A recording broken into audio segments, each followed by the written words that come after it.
Bienvenue sur Africa 24 dans cette nouvelle édition du 12-15. Voici les titres de l'actualité. Ouverture ce vendredi à 17 mars de la 15e session ordinaire de la conférence des chefs d'État de la communauté économique et monétaire de l'Afrique centrale. L'avenir du franc CFA ou encore le rôle de la Centrafrique feront partie des sujets majeurs de ce sommet. Détails à suivre avec notre envoyé spécial sur place. Le projet d'exploitation du gisement de fer Mbalam Nabeba se poursuit au Cameroun et au Congo. Il s'agit de l'un des plus vastes projets intégrateurs de la zone CEMAC avec des réserves en minerais estimées à plus de 400 millions de tonnes. Et nouvel échec pour l'AS Douane à la Ligue africaine de basketball. Le club sénégalais a été battu par le Rwanda Energy Group. L'AS Douane voit ses chances de qualification pour les quarts de finale se réduire. Le match de ce vendredi contre le Stade Malien doit impérativement se concrétiser en victoire. Mais tout d'abord, en Algérie, le président Abdelmajid Tebboune a procédé ce jeudi 16 mars à un remaniement ministériel. Plusieurs portefeuilles sont concernés, dont celui des Affaires étrangères. Ramtan Lamamra, nommé à ce poste en juin 2021, a été remplacé par Ahmed Attaf, qui retrouve à 69 ans un ministère qu'il avait déjà dirigé dans les années 90. Notons que Ramtan Lamamra était annoncé partant depuis plusieurs jours car son absence était devenue remarquable. Sa dernière activité officielle remonte au 23 février 2023. Les autres portefeuilles ministériels concernés sont ceux des finances, du commerce, des transports et de la jeunesse et des sports. Également dans l'actualité, le Conseil de sécurité de l'ONU soutient l'initiative de l'envoyé des Nations Unies en Libye, Abdoulaye Bathily, visant à établir un comité de pilotage pour les élections en 2023. L'objectif affiché étant de former une équipe libyenne de haut niveau pour préparer le processus électoral. Le Conseil de sécurité de l'ONU a exhorté toutes les parties prenantes à s'engager pleinement de manière constructive et dans un esprit de compromis dans ce processus devant mener au retour à la paix et à la stabilité en Libye. Rappelons que le 11 mars dernier, l'envoyé des Nations Unies pour la Libye a dévoilé les détails de son initiative visant à organiser durant cette année les élections libyennes après celles de décembre 2021 qui n'ont pas eu lieu. C'est dans la capitale camerounaise Yaoundé que s'ouvre ce vendredi 17 mars la 15e session ordinaire de la conférence des chefs d'État de la CEMAC. Il s'agit du premier sommet de l'institution en présentiel depuis 2019. En raison de la pandémie de coronavirus, ce rendez-vous doit notamment permettre de visualiser les différentes étapes franchies par les 6 pays membres de la CEMAC en matière d'intégration régionale. Notre envoyée spéciale Corinne Kamse-Eoné est sur place. Corinne, quels sont les enjeux de ce sommet ? Justement, suivant le rapport issu de la dernière réunion des ministres de l'Union économique d'Afrique centrale, réunion qui s'est tenue le 15 mars, cette conférence des chefs d'État de la CEMAC devrait prioritairement porter sur les réformes économiques et financières de la CEMAC, mais aussi le financement de la communauté par la taxe communautaire d'intégration, qui est censée être l'une des sources de financement majeures de cette institution. L'état de la mise en œuvre du processus de rationalisation des communautés économiques et régionales d'Afrique centrale devrait également être à l'ordre du jour pour une meilleure interaction avec la zone de libre-échange continentale africaine. Les conséquences de la guerre russo-ukrainienne sur les économies de la CEMAC, tout comme la crypto-monnaie, seront à l'ordre du jour. Bien évidemment, cette conférence des chefs d'État va également voir des changements à la tête des institutions et certains organes spécialisés de la CEMAC. Déjà, le professeur Daniel Onando, président de la commission de la CEMAC, est arrivé en fin de mandat, tout comme le président camerounais Paul Biya, qui va devoir céder son fauteuil selon le principe de rotation par ordre alphabétique au président de la Centrafrique, le président Faustin Archange Touadéra. L'avenir du franc CFA préoccupe les économies d'Afrique centrale. Le sujet sera sûrement abordé durant ces travaux. la réforme ou les réformes du franc CFA sont une question qui devrait pouvoir s'inscrire dans ces travaux, déjà au regard du contexte d'inflation généralisée qui grippe les économies de la CEMAC. Mais depuis 2019, la question est constamment en débat et la Banque des États d'Afrique centrale, BEAC, devrait pouvoir rendre les travaux de la réflexion initiée à ce sujet. Justement, la réforme monétaire sur le franc CFA, c'est une question qui devrait pouvoir s'inscrire dans les travaux de cette 15e conférence des chefs d'État, déjà au regard du contexte économique mondial marqué par une forte inflation qui grippe particulièrement les économies de la CEMAC. Mais depuis 2019, la question est constamment en débat et la Banque des États d'Afrique centrale devrait pouvoir rendre les travaux de réflexion initiés à ce sujet. Et s'agissant des réformes à initier sur le franc CFA, il y a notamment la question de la parité fixe avec l'euro qui pose problème pour les économies de la CEMAC, mais aussi le compte d'opération des réserves qui est logé en France et qui pose un réel problème de souveraineté pour les États d'Afrique centrale. Rappelons-le, ces travaux se tiennent sous le thème « Faire de la CEMAC en 2025 un espace intégré et émergent où règne la sécurité, la solidarité et la bonne gouvernance au service du développement humain ». Depuis l'entrée en vigueur de la ZLECAf, zone de libre-échange continentale africaine en janvier 2021, la CEMAC s'active pour progresser en matière d'intégration régionale. Les 6 pays membres de l'organisation explorent les voies et moyens pour poser les bases d'une harmonisation des politiques commerciales et industrielles. Le but étant d'optimiser le commerce intra-africain, estimé à moins de 15% du total des exportations africaines. Les explications de Ahmed.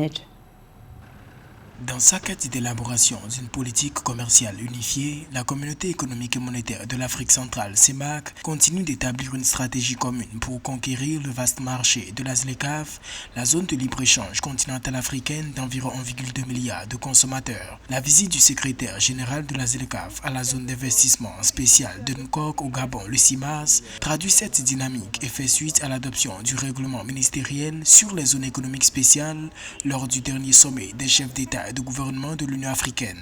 La zone de Nkok vise à valoriser le potentiel forestier en facilitant une transformation du bois localement. Effectivement, nous avons un potentiel énorme en matière de forêt. C'est 23 millions d'hectares et 88% de couverture de forêt. Donc un écosystème forestier qui permet effectivement de pouvoir tirer profit du potentiel que nous avons. Nkok aujourd'hui a permis à cette industrie du bois de faire un saut qualitatif en termes de création de richesses, en termes de production et en termes de valeur ajoutée. Au-delà des atouts de ce regroupement sous-régional, les pays de la CEMAC disposent d'autres avantages qui peuvent contribuer à l'amélioration des flux. Bénéficiant d'une réduction des coûts de transaction du fait de la proximité géographique, linguistique et monétaire, ils encouragent l'intensification des échanges et l'attractivité des investissements directs à l'étranger, IDE. Au regard des effets attendus d'une intégration régionale, la CEMAC reste un espace économique riche en opportunités de marché et d'investissement. À travers la zone économique spéciale de Nkok, où nous nous positionnons déjà à travers la filière bois, on peut effectivement, dans la remontée de chaîne de valeur à partir de la zone économique spéciale de Nkok, développer et intégrer l'initiative guidée que personnellement j'ai lancée à Accra, de pouvoir commencer à faire en sorte que les États de notre continent commencent à commercer entre eux. Il y a des pays qui ont besoin du bois. Au lieu d'attendre le bois qu'ils achètent à l'état brut, quelque part dans un pays, et de le renvoyer dans nos États après la transformation et qui coûte 2 fois, 3 fois plus cher, parce que c'est là où effectivement qu'on crée la richesse. Dans le cadre de l'effectivité de la zone de libre-échange continentale africaine, une intégration économique régionale réussie dépend amplement d'un espace économique autonome dans lequel les obstacles et les disparités se réduisent. Par conséquent, l'objectif au cours de la prochaine décennie est de faire passer à 25% le volume du commerce intra-africain situé actuellement entre 10 et 13%. En zone CEMAC, le niveau des échanges entre pays de la sous-région est actuellement évalué à environ 4%. Le Cameroun et le Congo, deux pays de la CEMAC, sont liés dans l'exécution d'un projet intégrateur majeur au sein de la sous-région d'Afrique centrale. Il s'agit de l'exploitation du gisement de fer Mbalam-Nabeba, dont les réserves en minerais sont estimées à plus de 480 millions de tonnes. Ce projet minier a connu quelques contentieux depuis 2012, mais il se poursuit sous l'égide des présidents du Cameroun et du Congo. Plus de détails avec Nathalie Moreau.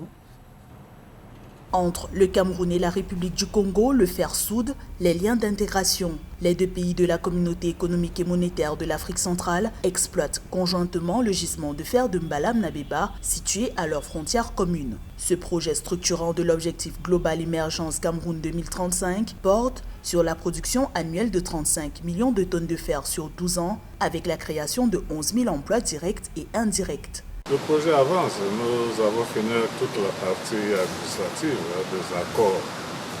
Comme vous le savez, nous avons décidé, les deux États, de commencer les travaux des infrastructures du côté camerounais, parce que c'est plus facile et c'est plus court.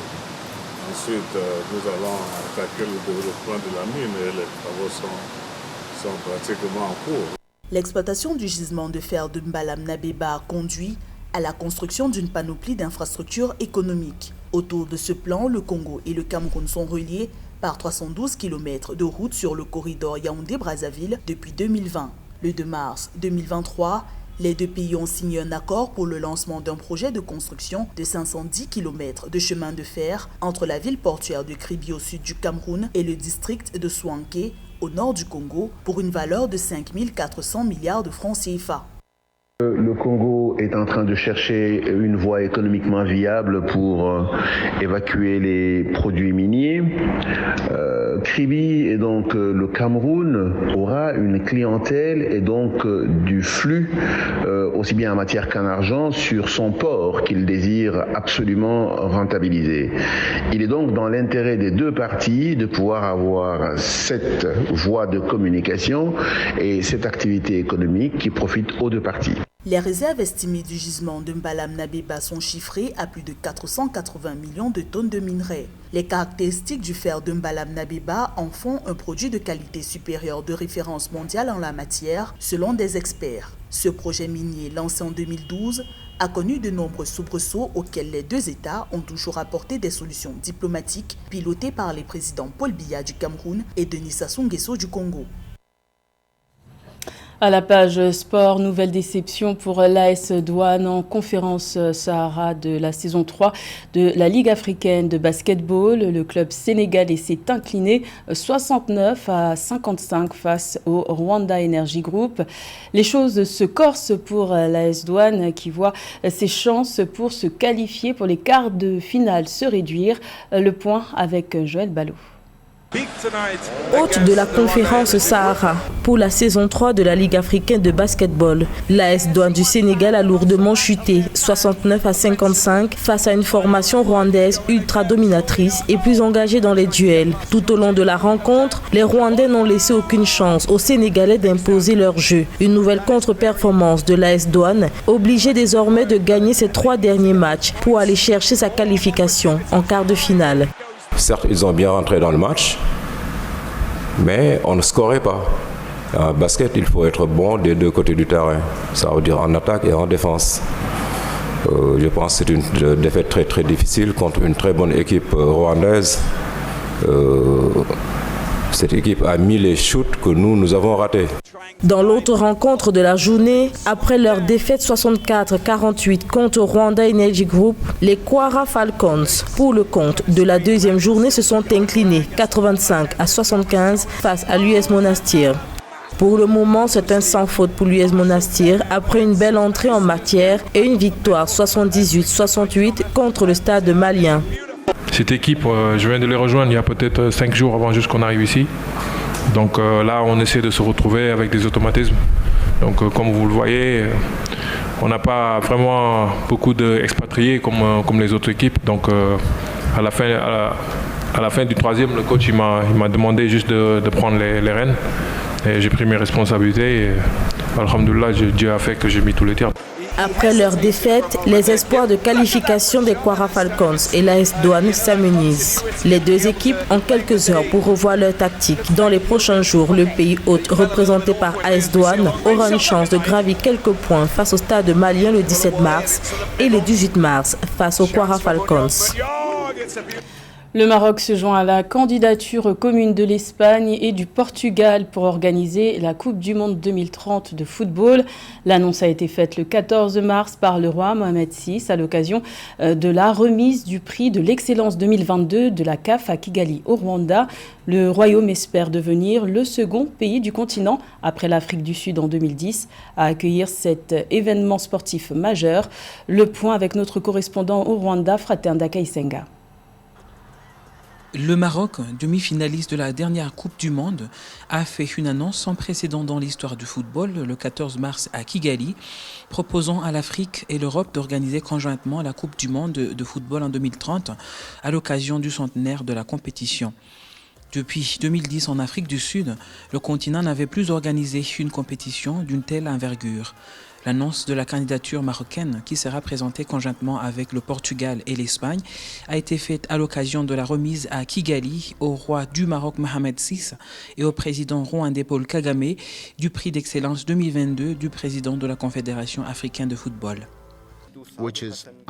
Sans précédent dans l'histoire du football, cette candidature commune sera celle de la jonction entre l'Afrique et l'Europe, entre le nord et le sud de la Méditerranée et entre les mondes africains, arabes et euro-méditerranéens. Elle sera aussi une candidature de rassemblement autour du meilleur de part et d'autre et la démonstration d'une alliance de génie, de créativité, d'expérience et de moyens. La cérémonie de remise du prix d'excellence de la CAF s'est déroulée à Kigali, au Rwanda, le 14 mars 2023, en présence de plusieurs hauts dignitaires du monde sportif de la CAF et de la FIFA, ainsi que des légendes du football. Je tiens à exprimer nos plus sincères remerciements pour l'honneur qui nous est fait de recevoir le prix du président de la CAF pour les réalisations exceptionnelles. Nous apprécions cette reconnaissance et cet honneur. Je suis quand même toujours déçu par notre niveau de football comme dans plusieurs autres domaines. Nous avons joué au football, nous y avons prêté attention, mais nous ne sommes toujours pas là où nous voulons être. Mais avec votre présence ici, avec les efforts et les promesses faites par la CAF et la FIFA et tous les amis autour, nous espérons être très bientôt là où nous voulons être et nous suivons les traces de ces autres frères et sœurs de notre continent qui sont déjà parvenus à ce haut niveau de standing mondial. Le prix d'excellence du président de la CAF est une occasion de célébrer les dirigeants africains qui ont contribué de manière significative au développement du football en Afrique. Le Maroc, guidé par le roi Mohamed VI, est un champion africain en matière d'infrastructure et de développement du sport. Le pays a récemment organisé avec succès du 1er au 11 février la 19e édition de la Coupe du Monde des clubs de la FIFA. C'était le journal de la rédaction. Merci de l'avoir suivi. L'information continue sur Africa 24.